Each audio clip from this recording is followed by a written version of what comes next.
இன்றே டவுன்லோட் செய்து உங்கள் ஃபேவரட் ஷோக்களை என்ஜாய் பண்ணுங்க. எப்ப பார்த்தாலும் என்னை இப்படி ரோட்ல வழிமறிச்சு பேசுறதே உனக்கு பொழப்பா போச்சுல? அதுக்கு தான் ஹாஸ்டலுக்கு பேச வந்தேன். அதுவும் தப்பாயிடுச்சு.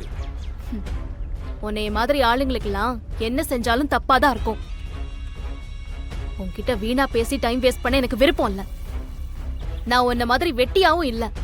எனக்கு நிறைய வேலை இருக்கு. நான் கிளம்புறேன் ஜீவா. மீனாட்சி இரு, அவசரப்படாத. ஏற்கனவே அவசரப்பட்டு தான் ஒரு தப்பான முடிவு எடுத்திருக்க. பரவாயில்ல, இருந்துட்டு போட்டோம். நீ சொல்றத கேட்டு ஒரு முடிவெடுத்தானு வெயி, அது அதை விட ரொம்ப தப்பாயிடும். இந்நேரம் உங்க அம்மா நல்ல நிலைமையில இருந்தாங்கன்னு வைக்கி, எனக்கு இவ்வளவு கஷ்டமே இல்லை. நான் சொல்றத அவங்க கண்டிப்பா நம்பியிருப்பாங்க. இந்த கல்யாணத்தையும் நிப்பாட்டியிருப்பாங்க. நீ எங்க அம்மாவை ஏமாத்துற மாதிரி என்ன ஈஸியா ஏமாத்திர முடியாது. ப்ளீஸ் மீனாட்சி, நான் சொல்றது கொஞ்சம் கேள. இங்க பாரு, அட்வைஸ் பண்றதுக்கு ஒரு அருகதை வேணும். எந்த தகுதியும் இல்லாத நீ இப்படி வந்து என்கிட்ட பேசுறது சரியில்லை. உன் ஹாஸ்டலுக்கு தண்ணியை போட்டு நான் பேச வந்தது தப்புதான். அப்படி வந்திருக்க கூடாது. அது இப்பவாவது புரிஞ்சுதே. அதே மாதிரி இப்ப வந்து பேசுறதும் தப்புதான்னு நாளைக்கு உனக்கு புரியும். ஏன் புரிஞ்சுக்க மாட்டேங்கிற? அது இல்ல மீனாட்சி, உன் கல்யாண ஏற்பாடு பந்தக்கால் நடுறது வரைக்கும் வந்துருச்சு.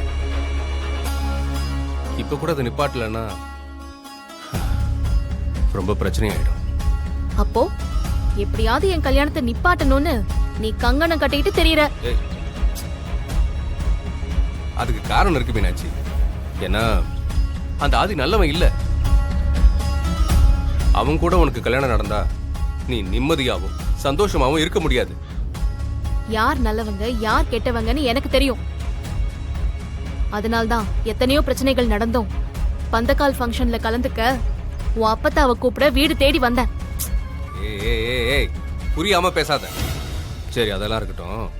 நீ அம்மா மேல வச்சிருக்க மரியாதை மாதிரி தான் நான் உன் அம்மா மேலே வச்சிருக்கேன்.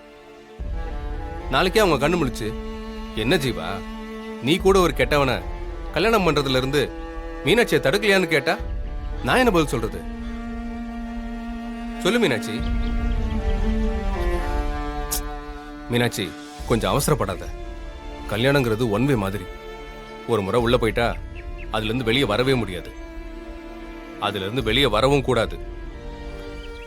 அதனாலதான் சொல்றேன், அட்லீஸ்ட் இந்த கல்யாணத்தை தள்ளி போடு.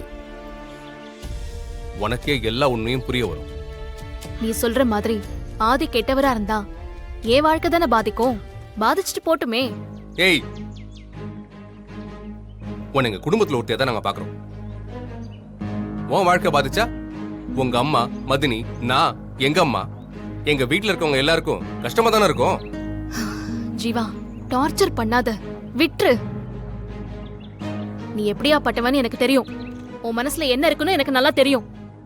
நீ என்ன சொன்னாலும் சரி, நீ தலைகீழ நின்னாலும் சரி, என் கல்யாணம் நடக்கும். அதை யாராலையும் தடுக்க முடியாது.